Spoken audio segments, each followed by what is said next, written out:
Welcome back to another episode of the Girl Boss Method podcast. I am your host, Ritu Bra. And so for today's topic, we are going to talk about why resistance training should not be used for fat loss stimulus. And it took me a while to kind of structure this one together and to put it together and also present it in a way that was relatable. And I really hope you get my drift here.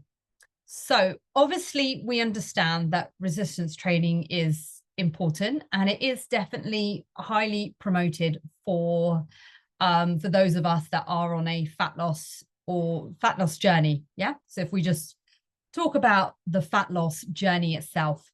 Now, there is a great big of confusion that I found, certainly when speaking to other women that are in their 30s and 40s, that again, especially if they are working out from home, they seem to have the understanding, or they have the belief that resistance training is some sort of fat loss stimulus.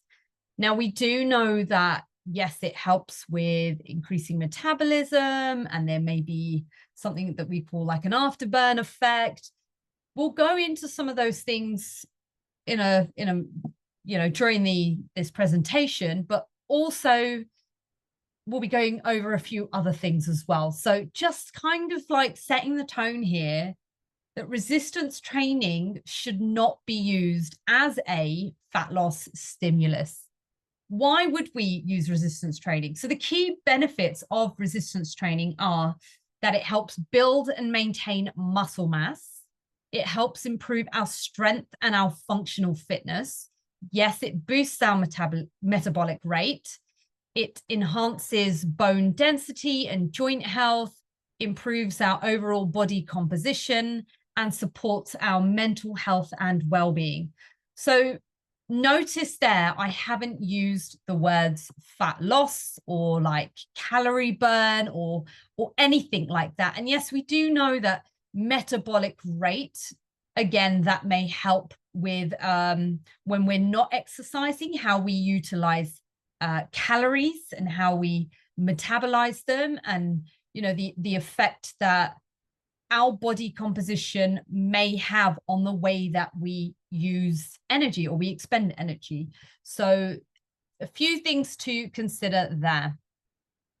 So understanding, firstly, when we're coming into sort of fat loss, etc., we are putting our bodies in what we call a catabolic environment during our dieting, because that's what we're doing, okay? It is a form of dieting, right? Especially if we are trying to change body composition. We all know that, calorie deficit and energy balance and expenditure, that we're trying to shift those things, and we're trying to create change and allow our bodies to adapt to certain stimulus or environments, etc.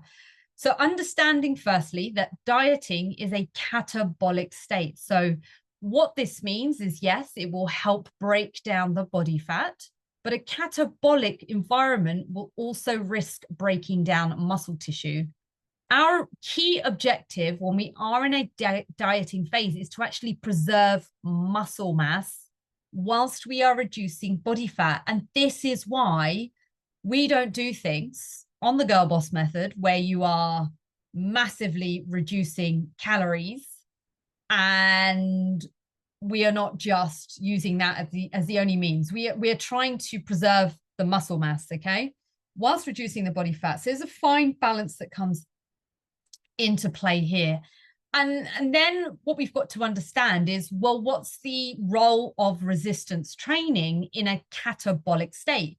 So if our bodies are in an environment that are dieting, and we are breaking down body fat, and we are also at the risk of breaking down muscle tissue, what can we do to stop that from happening? We can resistance train. So resistance training is anabolic. It helps to create or introduce anaerobic stimuli to counteract the muscle loss. So this is going to be essential for maintaining that muscle mass during fat loss.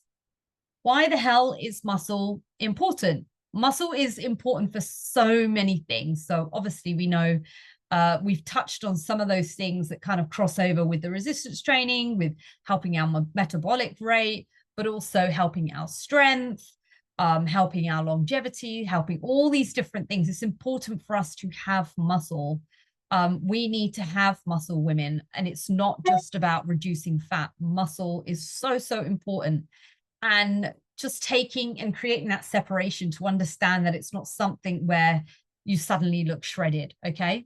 So we'll talk about on this topic why resistance training should not be used solely for fat loss. So although we know resistance training is great, however, there is a lower immediate calorie burn. So when you are resistance training, when you are lifting weights, when you are pushing weights, when you are resistance training, you are burning fewer calories than cardio. So firstly, realize that it's not there for the calorie burn. And there's also quite often the overemphasizing of how many calories you actually burn. So again, you know, what I tend to see is, especially, you know, speaking to women, there's a focus on toning happening with light weights, right? And we see this, and I see this because I teach Pilates, Reformed Pilates. As some of you ladies know, that that's something that I also do. When it comes to Reformer, we're not trying to focus on a calorie burn. We're not trying to just push with light weights and, you know, and that's what creates the exercise. I think exercise should be almost taken out of the equation when we're thinking about something that directly helps us lose body fat. This is going to be something entirely different. We're taking exercise off the table, but we know that resistance training is supportive.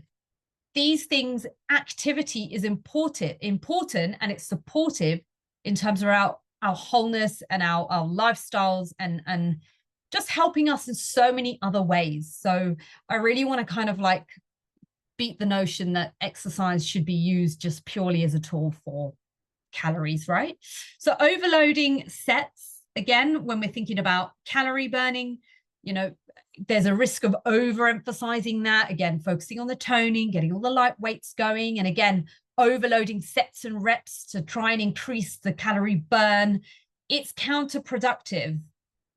Lifting 2 kilos and just going for 50 sets, or doing, I mean, for goodness sakes, we've all seen it, especially over, you know, the lockdown years, etc., that when we were stuck and refined to home workouts or home training, that it was all these challenges of doing 100 squats a day to suddenly build your bum or burn more calories or whatever it is. You're just going to give yourself like literal muscle burn. You're just going to feel horrible from the burn. The burn isn't what's creating the calorie burn. Okay.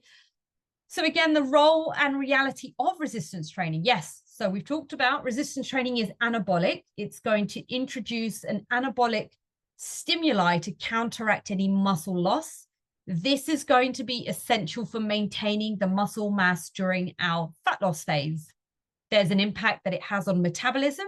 So there will be a modest increase in your resting metabolic rate from muscle gain. And again, that we know that ideally, this fancy word, muscle hypertrophy or hypertrophy, is the primary goal that we want from resistance training.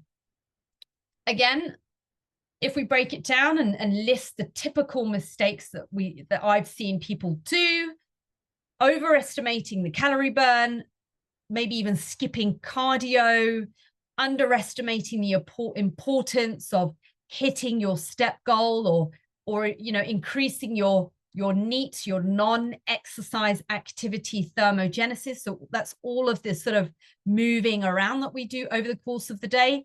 If you are sat down and you're in a desk-based job, your NEAT is going to be pretty low and pretty shit in comparison to somebody that does street sales. Your NEAT's going to be higher, okay? All of those things in terms of how we function as humans are going to have an effect on how we Utilize energy, how we expend energy, aka how we burn the calories. Again, this misunderstanding of toning. Light weights and high reps do not effectively burn significant calories, and they do not effectively build muscle. By doing light weights and high reps, you're not building, okay? You're not building, and you're not creating enough stimulus to build. And you're not also burning significant calories by just doing lots of reps fast and high and 50 reps, etc. There's also a trouble of, again, this comes back to what we see online quite often. When people think of toning, they think that they're targeting an effect, like a specific muscle. They spend too much time focusing on those small muscle groups rather than thinking about, the overall compound movements that are going to help them, that actually take a lot more energy as well, especially if we are short on time. There is no point of doing single arm dumbbell tricep extensions when you are in a fat loss phase. You want to do things that are going to be more compound. They're going to use more muscle groups. You're going to be increasing that intensity of the session as well. So again, I kind of skip past this, but the inadequate intensity and lack of progressive overload. So again, when it comes to intensity, it should feel relative to within that session. We all know that our menstrual cycle will have, depending on where you are and how that affects you as an individual, will have an effect on the intensity that we presume within the session. And when it comes to progressive overload, this is something that you are working on week by week. It's not something where you had 6 weeks out of exercising or resistance training and you jump straight in and try and start at the same weight that you were 6 weeks ago. You need to take it back to best basics and then progressively overload. You need to work on all the principles. So yes, increasing the rep ranges, increasing the top end of the rep ranges, increasing the actual load within the session, increasing your technique, maybe your time under tension. There's so many different ways of achieving progressive overload, and I've done a fantastic video on progressive overload as well. Message me if you need me to direct you to that training. And again, we kind of touched on this within this inconsistent training. The building blocks, you need to make sure that you are being consistent. It's really, really important. I'm here to drive you, the group's here to drive you and push you each and every day. It's so important that we stay consistent. There will always be roadblocks. There's always going to be things that are getting in the way and make you feel like you can't fit it in, but you can. Again, even a 30, 45-minute session is sufficient enough. It does not need to take an hour and a half, and you do not need to train 5 days a week or none at all to make progress and to see changes. And then ignoring the impact that nutrition and the role of your diet have in a fat loss phase. So again, if we're looking at fat loss and you're just using, resistance training and high reps and just focusing on that, maybe you're actually using the cardio element as well, and you're doing cardio, but you're not considering your nutrition. Your nutrition is not just about the calorie deficit. It's about also the impact of making sure that we're keeping our hormonal health ticked off. We're also making sure that there's protein in there to help preserve the muscle, the lean muscle tissue, and prevent that catabolic state from occurring. We're trying to be anabolic with that muscle tissue. And then, yes, also just realizing that, calorie deficit does matter. And, the types of food as well do matter. We want to make sure that we're ticking all those boxes, and it's a balance. So what resistance training should actually be used for?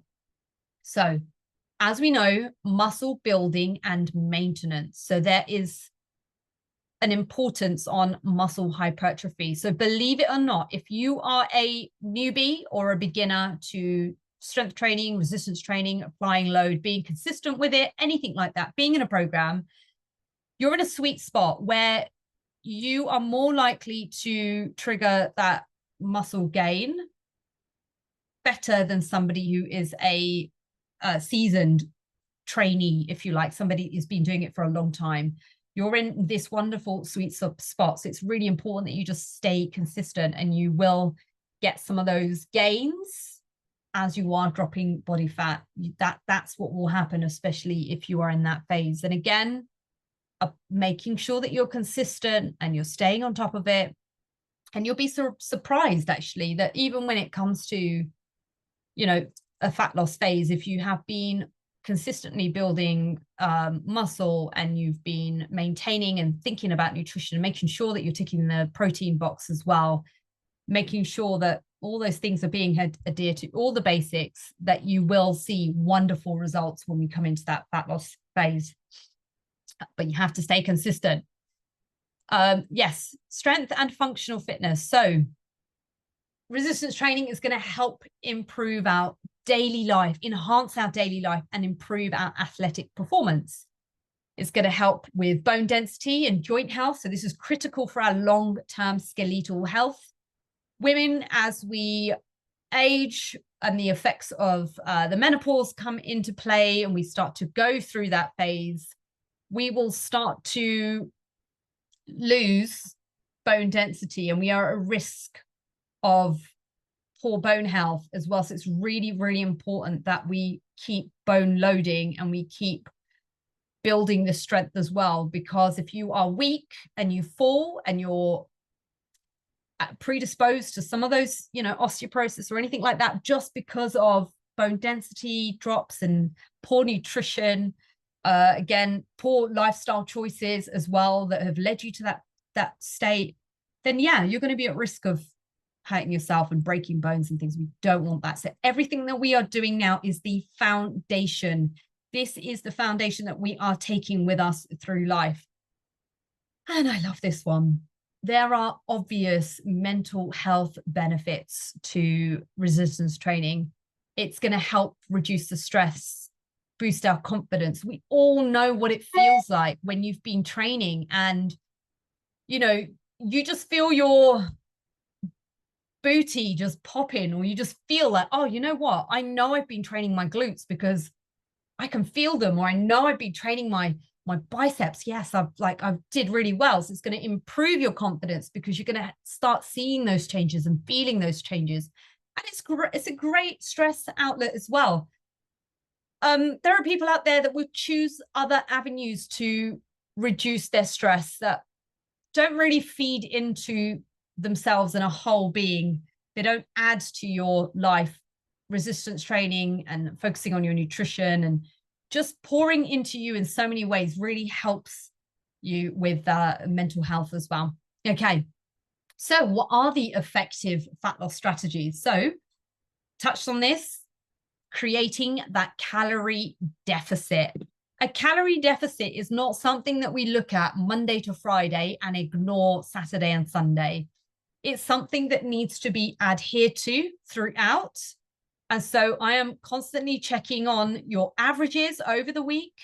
If we don't know what you're shooting for over the weekend, you could be taking yourself out of a calorie deficit and into a surplus, which means it's not going to be an effective fat loss strategy. Ideally, we want to make sure that you are controlling that. You know what you're having, and then we can start talking about, if you are tracking and you're in the habit of consistently tracking, we can start looking at high days and low days. We can start thinking about banking calories for the weekend. Again, creating that calorie deficit, but putting it, in a way that we're managing it well. Okay. And then of course, balanced intake of macronutrients.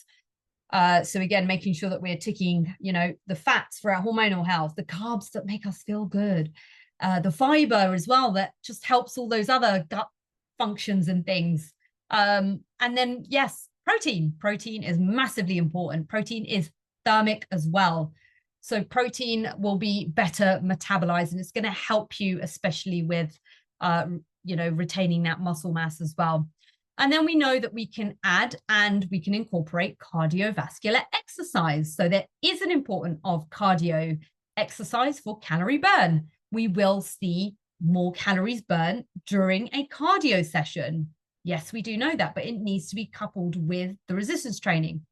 And yes, the benefits of high intensity interval training, again, we can shorten some of those, steady state cardio, and we can also help burn more calories as well. Okay. But I want you to remember that it's not the thing to rely on. It's a small piece of the pie. So if, again, effectively achieving that fat loss, creating the calorie deficit, there's adjustments are going to be crucial. We talked about that. Cardiovascular exercise, essential for burning the calories and contributing to the fat loss. And then combine this with the resistance training. We want to maintain muscle mass whilst focusing on the diet and the cardio for the fat loss. And again, we want to balance that catabolic effect that dieting plays on us by helping increase the anabolic stimuli through resistance training and higher protein intakes. Again, this is something that you and I can discuss specifically, ensuring that you are hitting that, ensuring that you have the tools to be able to increase that as well. And yeah, preventing muscle loss. We want to use that resistance training and high protein to help maintain that muscle mass during the fat loss phases. We need to remember that there is proper utilization of resistance training. The primary focus will always be muscle preservation, not direct fat loss. The fat loss strategy is a balance between the calorie deficit, cardio, and resistance training. It's marrying them all up.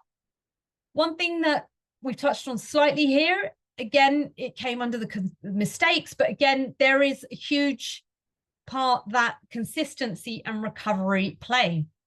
So, importance of consistency, regular workouts, structured programs, tracking your progress, making adjustments, doing your check-ins, communicating with me as well on a daily basis to help keep you consistent, to keep you going. I'm there nagging you each day because I want to know what's going on in your life. I want us to keep making the adjustments where we need to. Okay. So if that means actually the adjustment is just staying and just being consistent and then making adjustments when things plateau, then that's what we'll do. If you are not being consistent and you want to keep trying new things, it's not going to work. So we, again, tracking the progress, weight metrics, body metrics, photos. Photos are not there for before and afters. It's wonderful to have them for before and afters, but photos play a key role in tracking your progress weekly. So I know that we've had the conversation. Well, some of you might not feel comfortable with doing it. Maybe it starts to highlight things that we really should be paying attention to. But if you're doing the photos, we need to make sure that we remove the emotional aspect of uploading. I want you to just put it up there.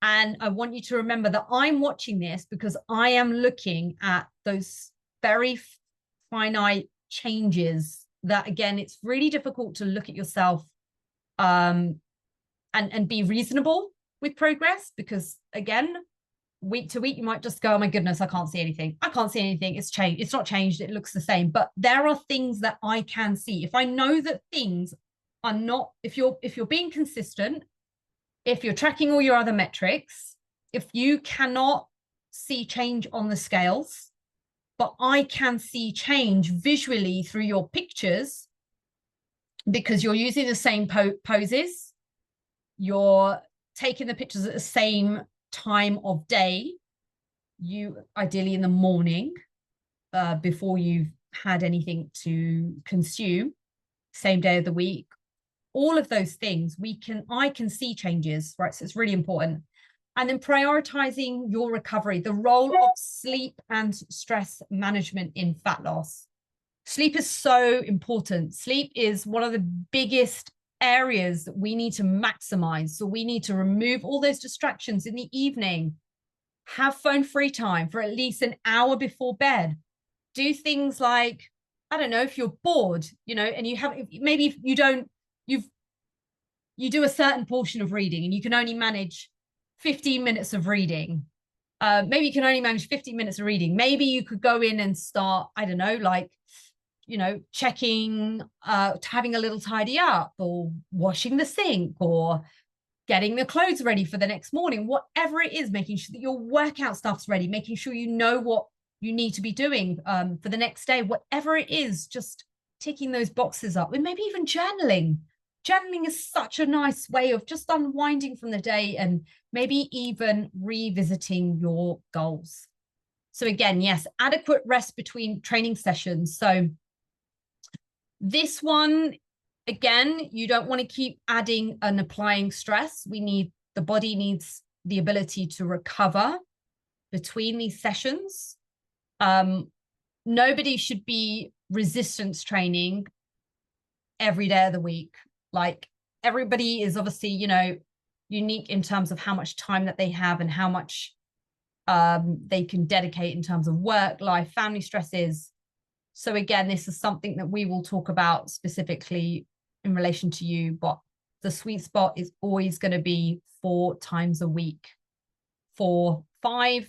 I mean, if you want to do 5, absolutely crack on with it. But 4 is the sweet spot. You've got adequate rest. You still got a life. You're still, again, doing enough within those sessions. It's going to be more than enough for you. And then again, avoiding the pitfalls of body fat overshooting. So this is more so that once we've achieved the fat loss, that we don't want to run the risk of almost like undoing or overshooting and you know, almost regressing and going backwards. And this is definitely a matter of mindset to start with, but also it highlights the importance of helping things stay anabolic, or helping that anabolic stimuli. So this is also important. So when I've spoken to women previously and they say that they don't want to resistance train, all they want to do is diet and cardio, and then when they're ready, they'll resistance train. It's like, what are you doing? You need to be resistance training. You need to be considering the protein factor as well. We need to be maintaining that muscle mass, because if you're losing muscle mass during a diet phase, there is an increased risk of regaining more fat post-diet. And again, this is just going to be crucial to avoiding that sort of overeating and regaining of the fat post-diet. Again, muscle tissue is more metabolic, you know, and it's going to be, we just need to do the right things. Okay, so key takeaways: resistance training is essential for muscle maintenance during fat loss, metabolic health. It's what gives us the curves and the shape as well. And so we could do the dieting, we could do the cardio, we could drop body fat or body weight or whatever it is, but ultimately you are going to be left with skin, poor shape, you know, just maybe even looking a little unhealthy. So it's really important that we try and keep those muscles fuller, because when we do come to losing, we're going to be more toned. That's where the tone comes from, the tone, the curves and the shape. Okay, again, fat loss should be driven by our diet in addition to cardio, with resistance training playing a supportive role. Thank you so much for making it this far. If you've got any questions that you want to direct, you can ask away in the group. Let's get the group nice and busy and chatty, or you can DM me if it's private. Again, if you stumbled across this podcast and you've just listened to this, please go back, watch more of my videos. There's so much content out there that I'm just putting out as much as possible. I love what I do. I love helping women in their 30s and 40s be our best selves and be absolute girl bosses. And with that, I'll see you here next time.